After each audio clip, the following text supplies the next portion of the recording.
Good afternoon, everybody. Good evening. It's good evening, even though the sun's out. We are in 2 Chronicles 24. 2 Chronicles 24. Here we go. Joash was 7 years old when he began to reign, and he reigned 40 years in Jerusalem. His mother's name was Zebiah of Beersheba. Joash did that which was right in the sight of the Lord all the days of Jehoida, the priest. Jehoida took for him 2 wives, and he begat sons and daughters. It came to pass after this that Joash was minded to repair the house of the Lord. He gathered together the priests and the Levites and said to them, Go out unto the cities of Judah and gather of all Israel money to repair the house of your God from year to year, and see that ye hasten the matter. Howbeit the Levites hastened it not. The king called for Jehoida the chief, and said, saying unto him, Why hast thou not required of the Levites to bring in out of Judah and out of Jerusalem the collection, according to the commandment of Moses, the servant of the Lord, and of the congregation of Israel, for the tabernacle of witness? For the sons of Athaliah, that wicked woman, had broken up the house of God, and also all the dedicated things of the house of the Lord did they bestow upon Baalim.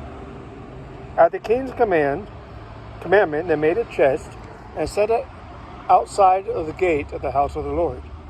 They made a proclamation through Judah and Jerusalem to bring into the Lord the collection that Moses, the servant of God, laid upon Israel in the wilderness.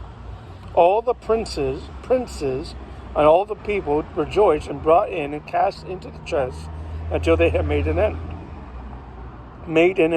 Now it came to pass that at what time the chest was brought unto the king's office by the hand of the Levites, and when they saw that there was a lot of money, much money, the king's scribe and the high priest's officer came and emptied the chest, took it, and carried it into his place again. Thus they did this day by day, and gathered money in abundance. The king and Jehoiada gave it to such as did the work of the service of the house of the Lord, and hired masons and carpenters to repair the house of the Lord, and also such as wrought iron and brass to mend the house of the Lord. So the workmen wrought, and the work was perfected by them, and they set the house of God in his state and strengthened it. When they had finished it, they brought the rest of the money before the king and Jehoiada, whereof were made vessels for the house, were made vessels of the house of the Lord, even vessels to minister and to offer withal, and with spoons, vessels of gold and silver. They offered the burnt offerings in the house of the Lord continually all the days of Jehoiada. But Jehoiada waxed old and was full of days when he died. 130 years old was he when he died. They buried him in the city of David among the kings, because he had done good in Israel, both toward God and toward his house.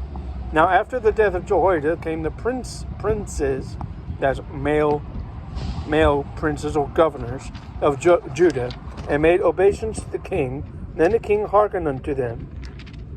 This is still Joash. King Joash. They left the house of the Lord God of their fathers, and served groves and idols, and wrath came upon Judah and Jerusalem for this their trespass. Yet he sent prophets to them to bring them again unto the Lord, and they testified against them that they would not give ear. But they would not give ear. The Spirit of God came upon Zechariah, the son of Jehoiada the priest, who stood above the people, saying unto them, Thus saith God, or thus saith the Lord, Why transgress ye the commandments of the Lord, that ye cannot prosper? Because ye have forsaken the Lord, he hath also forsaken you. They conspired against him and stoned him, that's Zechariah, with stones of the commandment of the king in the court of the house of God. Thus Joash the king remembered not the kindness which Jehoiada his father had done to him, but slew his son Zechariah. This is not the prophet. This is a different Zechariah. And when he died, he said, The Lord looked upon him and required it.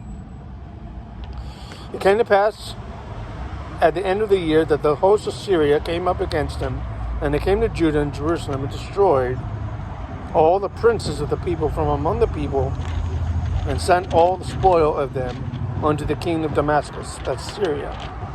For the army of the Syrians came with a small company of men, and the Lord delivered a very great host into their hand, because they had forsaken the Lord God of their fathers.